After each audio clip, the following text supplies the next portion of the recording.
There have only been 3 mangas that up to this point have been able to bring me to tears, and those 3 are Berserk, Oyasumi Punpun, and the one we're about to discuss in this video, 3 Days of Happiness. But before we do so, if you are new to the channel, make sure you like, comment, subscribe, and turn on the bell notifications. Also make sure to follow me on Twitter, link will be in the description below.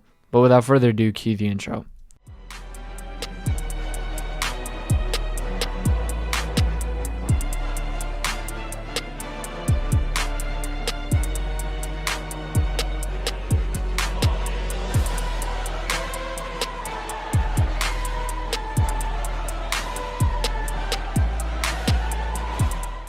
This manga is one of the quickest reads you will have all year. It's only 16 chapters, but within those 16 chapters, it's able to hit an emotional chord with, I think, almost anybody, to the point that it's very, very impressive. Punpun, what made it very tragic and very emotional, is not only the themes and the way that it tackled it, but it was really seeing the character grow up in front of our eyes. In 3 Days of Happiness, we're given a very limited time with the protagonist, and yet it feels like we end up having such a big emotional attachment to him. The premise of the story is this guy who ends up pretty much wasting all of his life, 30 years of his life in the future, so he ends up deciding to sell his lifespan. And the whole theme, or the whole message the manga eventually tries to communicate, is you can't put a price on life.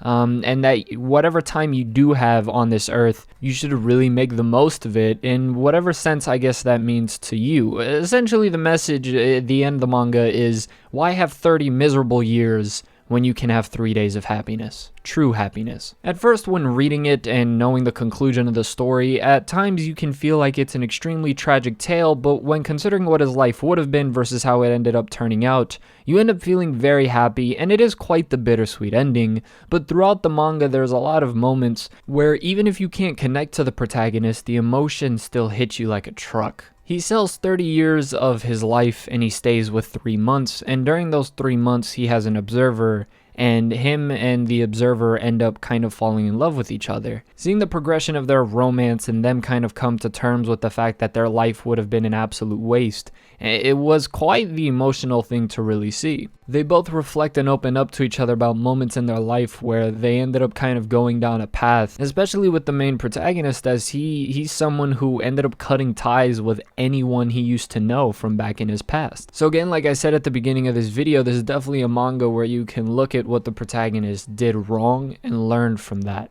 Artwork wise, it's pretty standard, I will say. Nothing bad, but nothing extremely out of the ordinary, although it does have certain images that are impressive and really well done, but it isn't the same as like a Punpun. It's a lot less, I say, symbolic and abstract in its presentation of the emotions, and instead just presents them directly through dialogue and expression. And through that dialogue, when he's expressing how he feels about certain things, or at times when the observer, when she expresses how she feels about certain things, it really hits on a different level, because the concepts and the feelings that they go through, loneliness, regret, guilt, whatever it may be, are expressed in a way that I think anybody who's ever felt emotions similar to those will completely connect. And the interesting thing about the observer is, because that's her job to observe the people who have given up their lifespan until their final moments, it's interesting to see how no one else can see her but the protagonist. And so